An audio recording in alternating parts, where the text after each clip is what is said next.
Hello again, and welcome back to Illegally Cited. This is BGFH, and I am back for another really interesting use of VR. I saw a tweet about this while looking through Twitter at work earlier today, and I had to check it out when I got home. I've just gone into it just a tad and looked at the first couple of little snippets here. What we're looking at a VR experience for the Rift. It's not a game. I guess you could call it an experience. But it is called Fearless. Now, what this is what I was talking about in earlier videos, where there are so many other uses of VR for educational or practical purposes. Like you could use it to simulate things. You could use it to, go on field trips, go on tours, attend events, for learning or practicing things. What Fearless is it's actually a experience meant to, it's like a self-guided experience. And it sounds like, I don't know if they're going to add other modules to it in the future as well, but what they're starting out with is, it's, I forget the terminology they use, not just VR, but, uh, for overcoming your phobias. Basically like immersion, like exposure therapy, I think is something close to what it's called. And what it is the free version of this right now is trying to help people address their fear of spiders, and which is a perfectly reasonable thing, because a lot of people are afraid of spiders. Admittedly, I'm not particularly fond of the little critters myself. I don't know if I would say that I have a phobia, but I don't really want them crawling around me either, so I'm kind of somewhere in the middle. Watching spiders on a screen doesn't really affect me. I mean, whether it's cartoony, whether it's, realistic, spiders on a screen doesn't bother me. But in real life, like I said, I'm not really what I would call a fan. I understand they have uses. I understand they get rid of bugs and all kinds of other things, but let's get into this. I'm genuinely curious to see where this goes. So I can choose, I have my Xbox One controller in my hand, and as you see, I'm looking to the left of the remote icon there, and there's a little dot.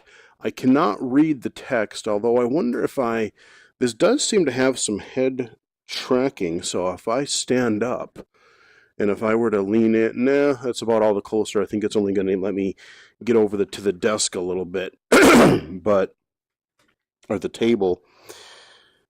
But I'm going to choose the controller, and I went into like the first and second slide. So let's get started here. What am I supposed to click on here? Start? I got it to work before. Here we go. Welcome to Fearless. I'm here to help you overcome your fear of spiders. My goal is not to surprise or overwhelm you, and you will be able to proceed through the levels at your own pace. We're going to begin with a cartoon drawing of a spider on the TV. Please tap when you're ready. All right. Not too bad, right?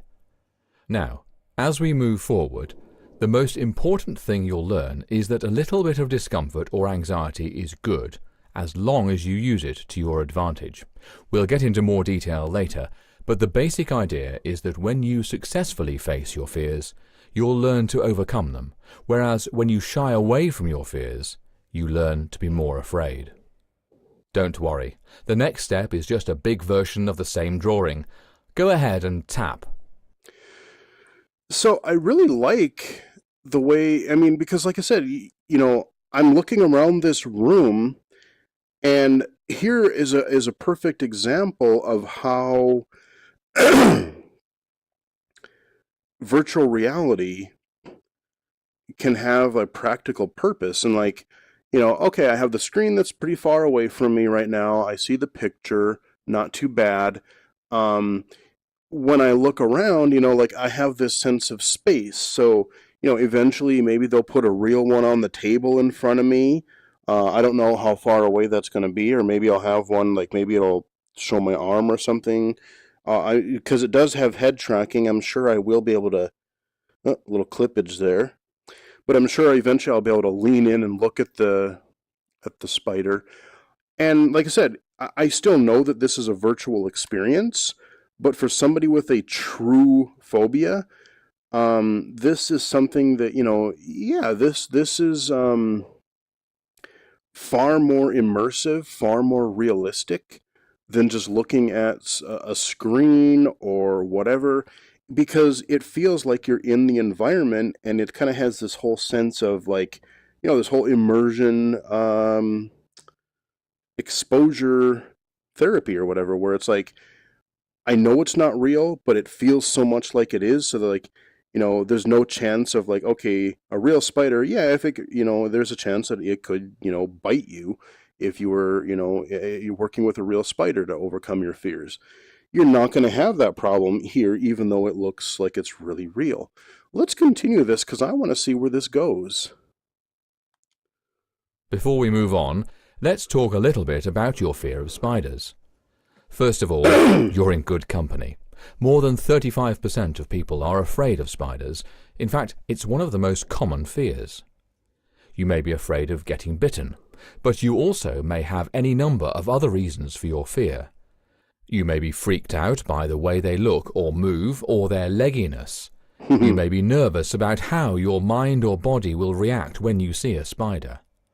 You may have had a traumatic experience, or you may have picked up the fear from your parents. You may not know exactly why you're afraid of spiders, and that's completely normal too. So, if you don't mind, I'd love to ask you just a few questions along the way. Your responses will be recorded using your built-in microphone and sent to us so we can improve the fearless experience. Oh, interesting. If you prefer not to answer, you can just tap instead of talking. Tap for the first question.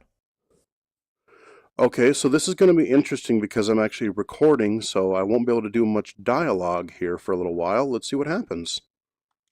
My first question is, how uncomfortable are you with spiders? You can start with a scale of 1 to 100, 100 being your worst nightmare. But please add as much detail as you'd like about your fear. I'll start recording now. I would say maybe 30 to 40. Like I said, I'm not afraid of them on a screen or on a TV, no matter how realistic they are, but I wouldn't necessarily want them crawling around on me.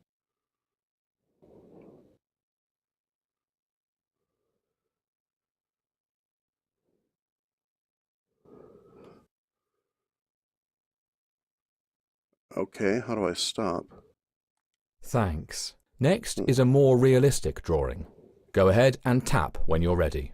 Okay.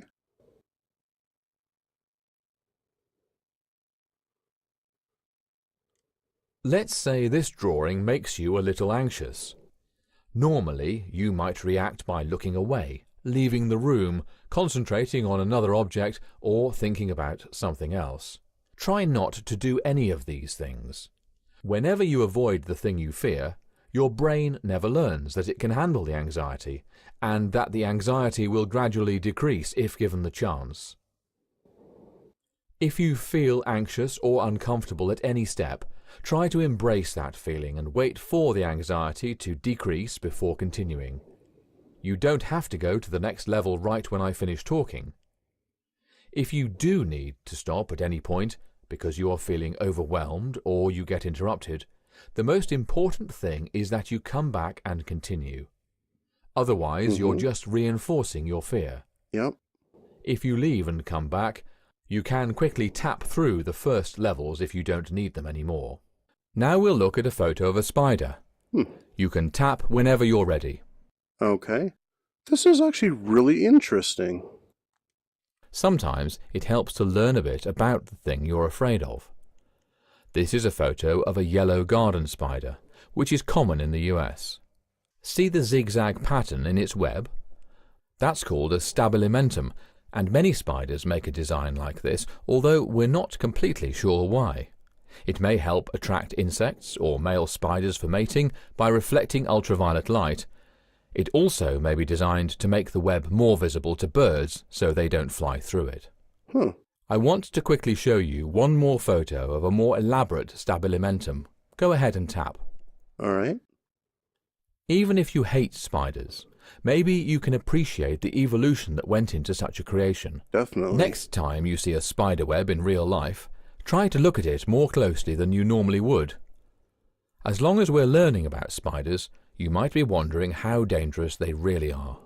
Well, it may surprise you to learn that only about 5 people in the US die each year from spider bites. That's 10 times less common than deaths by lightning. In Australia, there have been no spider deaths in more than 35 years. Very few species of spiders are dangerous to humans, and most spiders prefer to keep to themselves. While it may be helpful to learn that spiders are not very dangerous, usually that isn't enough to get over your fear. Generally, you need to learn from personal experience that you can be in the presence of a spider without anything bad happening. That's why we're here. Okay. Now it's time to face a real spider Cool. on the table. That's what I was waiting for. It's very small and will stay on the far half of the table. Ready? Go ahead and tap. All right. I gotta itch my eye real quick. There we go. This, like I said, this is a really interesting use of virtual reality. Let's check it out. This first spider will stay on the far half of the table. If you're feeling uncomfortable, that's okay. Spider. Let's try to stay on this level until your discomfort decreases to a minimal level. Yeah, It's see, I'm important good. that we give your brain time to learn that it can handle and even become comfortable in this situation. Now, let's talk about some things that could prevent your brain from learning to handle the fear. A lot of people, when faced with something they fear, engage in something called safety behaviors. Safety behaviors are simply things you might do to avoid having to face your fear head-on. Let's say you encountered this spider in real life and felt anxious. What might you do? Perhaps you would move farther away from the spider or leave the room. Maybe you would kill the spider or ask someone else to kill it. In our present situation, you might lean back in your chair, or you might tell yourself that the spider is not real. If the levels get more intense, you might take the headset off and choose not to come back. All of these behaviors make you feel better in the short term, but they also rob you of the chance to get over your fear. Yep. So, as we progress through these more challenging levels, try to avoid safety behaviors. Embrace the fear. By the way, this may be the first time in a long time that you've seen a spider and not immediately tried to avoid it or kill it. That's a huge step. Once you're ready, I'd like to ask you about your experience with this level. There's no rush. Tap when ready. Okay. So before I do that, excuse me, my throat is still a little acting up on me here. But like I said, this is just a really fascinating thing. And, I was just thinking about this using the technology not only of virtual reality, but combining that with, I love how they're combining even with the microphone. In this, we have a microphone in here, so, what would be, not just physical objects, but you could do, you're emulating a space. So you could actually do, concepts that people are afraid of for phobias, a number one thing that a lot of people are thinking is public speaking. You could sit across from somebody at a table. You could have, again, if you're doing 360 video, it could be completely lifelike because they are real people. You could start with a one-on-one or a couple of people sitting around a conference table, and then it would ask you to give a speech on something or just talk about your day or whatever. And then eventually, it could simulate, okay, I'm going to stand in front of this 300-seat lecture hall and you're going to give me a speech or a big old conference center at a big old conference or something. Really, really neat idea. I'm kind of digging this. Well, let's see what question we're going to ask. I'm interested to know how you felt about that spider. Did you feel uncomfortable at first? Did your discomfort decrease after some time? You can add as much detail as you'd like. No, I really didn't feel any discomfort at all. I'm not actually really, like I said in the other question, I'm not really super afraid of spiders, but I'm really curious about how virtual reality can help in this sort of like immersion exposure kind of therapy thing. And I'm actually recording a video right now for my YouTube channel, just because I find this concept so fascinating of what you guys are trying to do. And I was just actually talking about using like public speaking. You could be in a room like this and start out with like one person, and work your way up to, if you're actually using 360, real life video, where you're addressing like people in a conference room, or all the way up to like a 300 people lecture bowl, that kind of a thing. But it's just really fascinating ideas you could do with this for not just spiders, but other phobias and stuff like that. Um, but yeah, no, I like I said, even being on the table, like, no, this doesn't bother me. I mean, I don't think any of this will really bother. Maybe my 30% was a little high, 40%. But like I said, in real life, I don't want them crawling on me. Um, but if I see them around, I don't really want to keep them around. I'd rather get them outside, or get them out of the immediate area. But I mean, I'm not really super terrified unless I know that I'm in an area that's got like poisonous spiders or something like that. But yeah, we'll wrap this up here and go to the next section. Thanks. Okay, so now maybe it's uploading. I've babbled a lot. I didn't know that it was actually going to do that.